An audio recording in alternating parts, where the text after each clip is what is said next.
Hello there, welcome to IELTS Speaking Part 1. We did a video on IELTS introduction where we talked about the exam in general, in details, what is involved in IELTS speaking.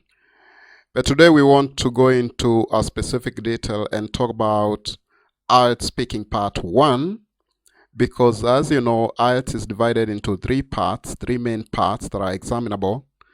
That is what part 1, 2, and 3. And in this presentation, we want to talk about part 1. Now, IELTS part 1 comes after part 0, and part 0 is mainly about the introductions. You will have the examiner introducing themselves, maybe saying their name, and then they will ask you about your name, and then they will also ask you about your identification. That is maybe a passport or a national ID card. At this point, it's very important that you carry the identification document that you used when you are registering your exam, so that there will be no discrepancy when you give your identification.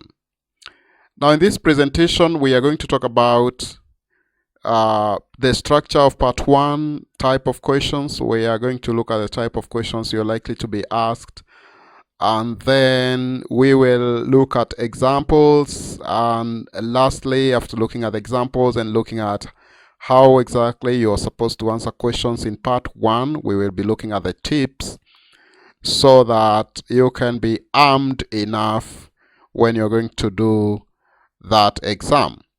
So going to the structure of the exam, this is part 1 of IELTS Speaking.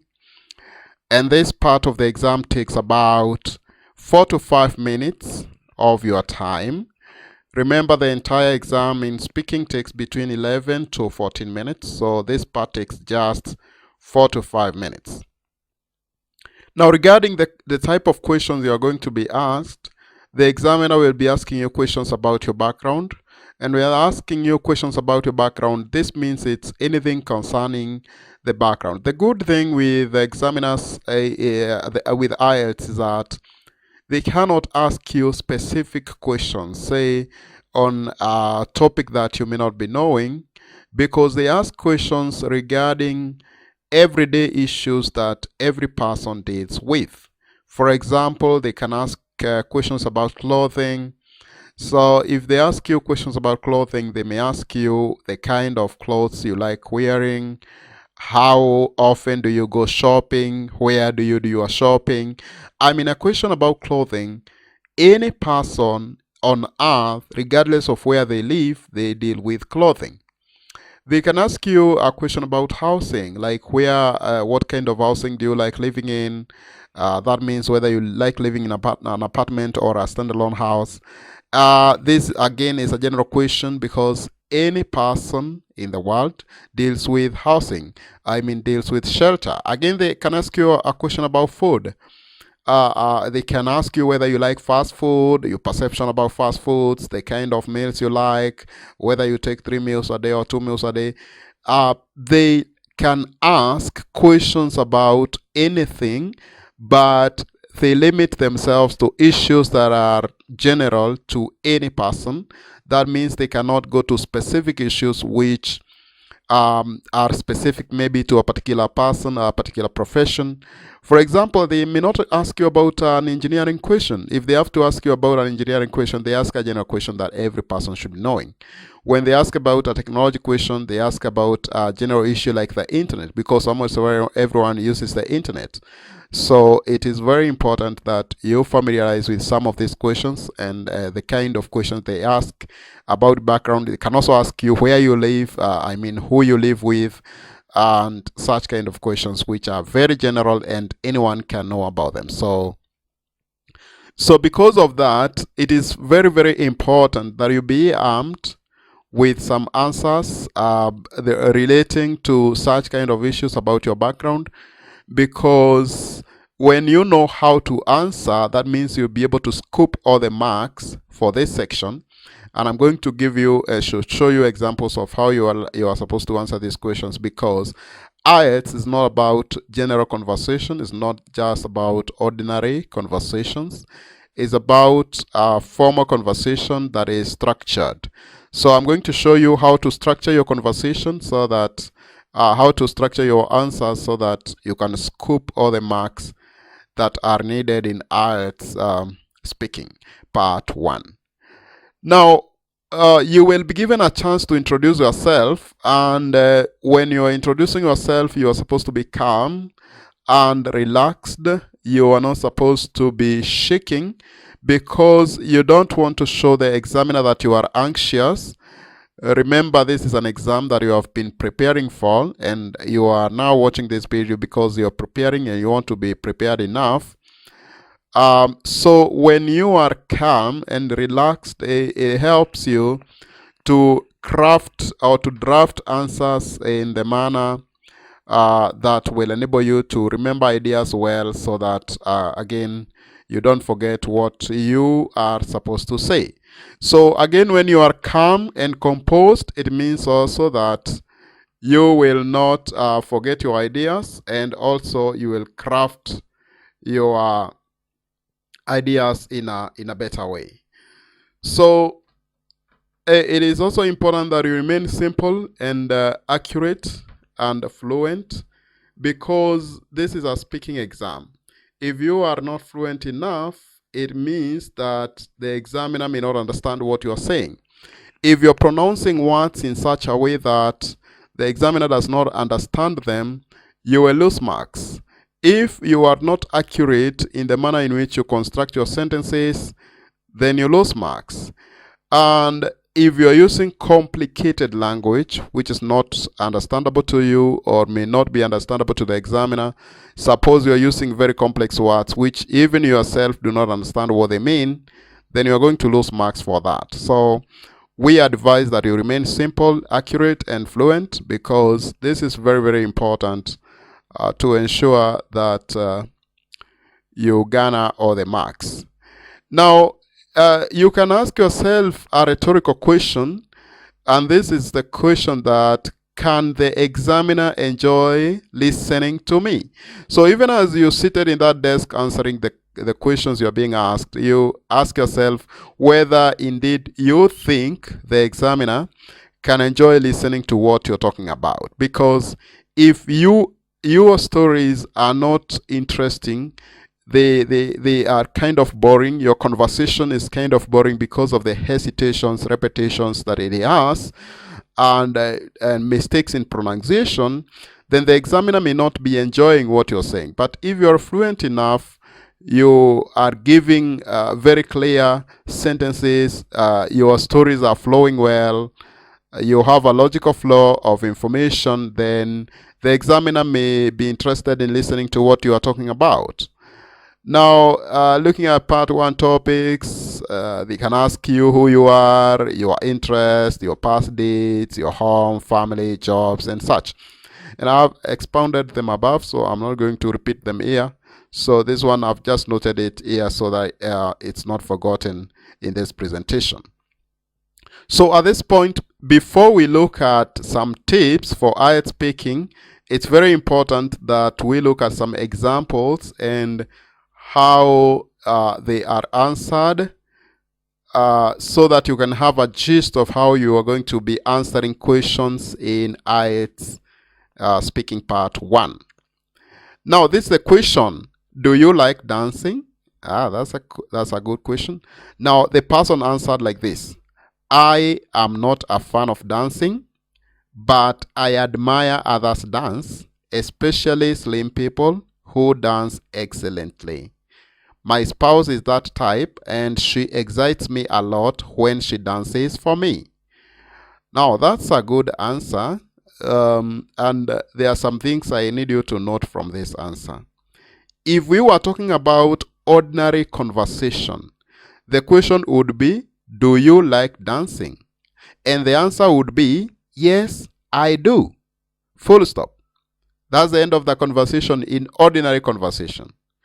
But conversations in IELTS are very different. That is why you can see that this answer is a paragraph. It is not just a sentence.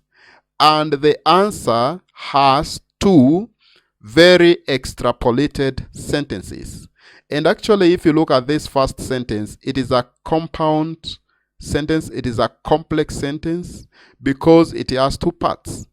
I am not a fan of dancing, but I admire others dance, comma, especially lame people who dance excellently. So you can see these are like three sentences which are blended together to make a blended sentence, and this plus the other sentence makes a paragraph. So this is the kind of answer that you should give. So suppose maybe we can look at the next example and see. The question is, do you work or you study? And the answer is, I do both, full stop. I am a nurse by profession and I work at King George's Hospital as a nurse manager. My shift starts at 9 a.m. and ends at 4 p.m. on a daily basis, but only on weekdays. In the evenings and weekends, I attend online classes for my master's in management. So again, that's a very nice answer. And you can see the question is, do you work or you study? How would someone answer that question in ordinary conversation? They would just say, I work at St. George's Hospital, King George's Hospital, and I study online at night. Maybe something like in the evenings. Maybe something like that. A simple sentence would answer this question in ordinary conversations. So in ordinary conversations, we'll have this that kind of a sentence, just one sentence answering this question, because this is a simple question which one question can answer. I mean, one sentence can answer. But in IELTS, you need to construct a paragraph which is concrete. You need to construct a paragraph which is comprehensive. It has many answers for one question. And one way of expanding your answers is showing the opposite, because you can see, like in the first question, this person said, I am not a fan of dancing, but. So they want to show the other side, and showing the other side is a way of expanding your answers. Now look at this question. Do you work or you study? So this person is talking about I do both. So by choosing I do both, this person is able to talk about working and also studying, and by doing so, they will be able to expand their answers. Remember, in the introductory lesson, we talked about expanding your answers. So this person, by saying I do both, they are able to expand their answers. So they talk about their profession, they talk about where they work, they talk about their shift, then they talk about where they do their studies, and that's a nice answer. More examples just to help us understand this. So the question here is, what types of emails do you receive? Now, this kind of a question, what types of emails do you receive? Some people tend to mistake, because the question is talking about types. And when you look at this question talking about types, then it goes without saying that you need to talk about types and not type, not just one type. So a person who answers this question and talks about one type, that person will not be getting all the marks. But a person who talks about types, 2 to 3, around there, this person will be scooping all the marks for task achievement. I mean, how they respond to the question. So let's look at the answer that this person gave. I receive various types of emails in my inbox. Now, in their answer, various types, that shows that this person is going to talk about not just one type, but many, which is very important in answering that question. Most of them are work-related emails from various quarters, including my supervisor. Others are socially inclined and promotions from marketers. Once in a while, my emails come from friends as greetings. You can see the way those sentences are crafted in such a way that the person who is answering this has tried to expound almost every type of email that they are receiving. Let me give you an example. You can see, like, once in a while, my emails come from friends. It didn't end there. It said, "Ask greetings." Even in the first sentence, including my supervisor, after talking about from various work-related emails from various quarters, he expounded or gave an exemplification by talking about including my supervisor. That means they receive more emails from various people, and the supervisor is one of them. Another example, do you use social media? Now, in ordinary conversation, the person would say yes or no. Then you go ahead to ask them questions. How often do you use? Maybe something like that. You will not find an examiner in the IELTS exam expounding questions for you. It is your duty to ensure that you answer questions very well, because no one is going to expand questions for you.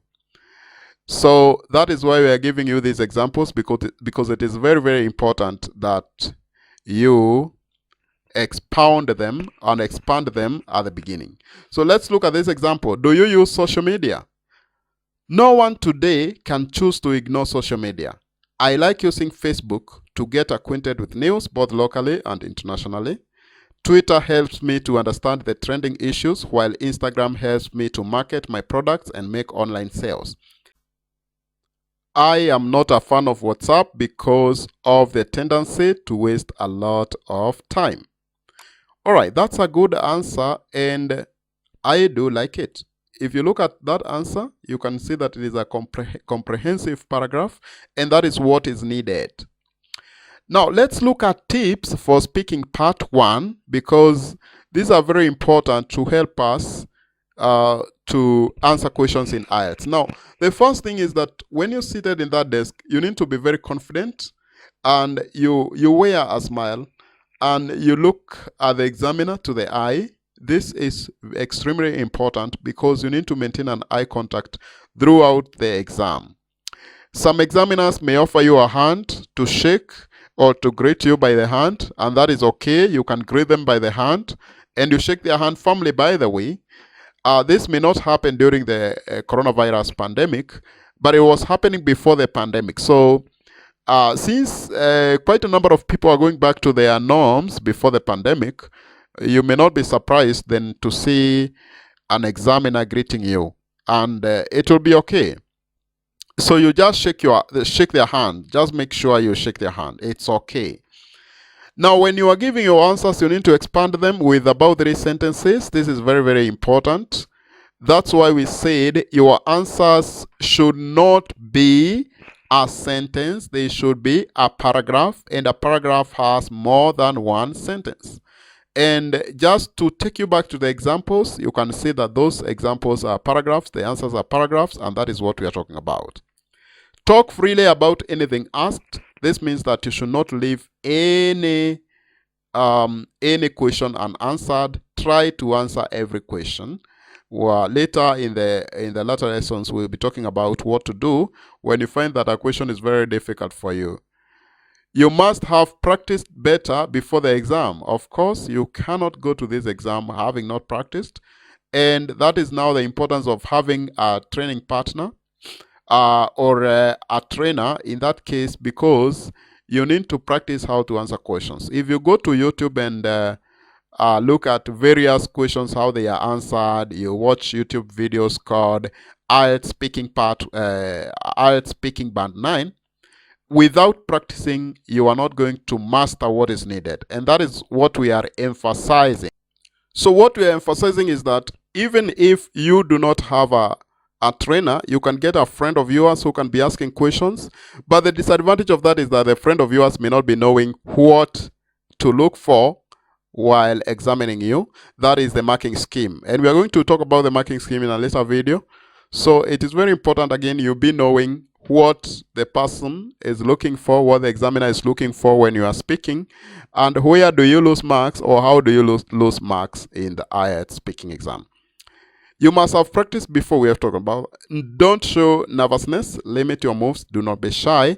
In the exam, you need to be very confident. Remember the first point we talked about you being confident. So It is very important that you do not shake on the seat when the examiner is asking you questions. You are supposed to answer those questions. Remember, when you start shaking there, that means your lips will be shaking and you will not be able to pronounce words well.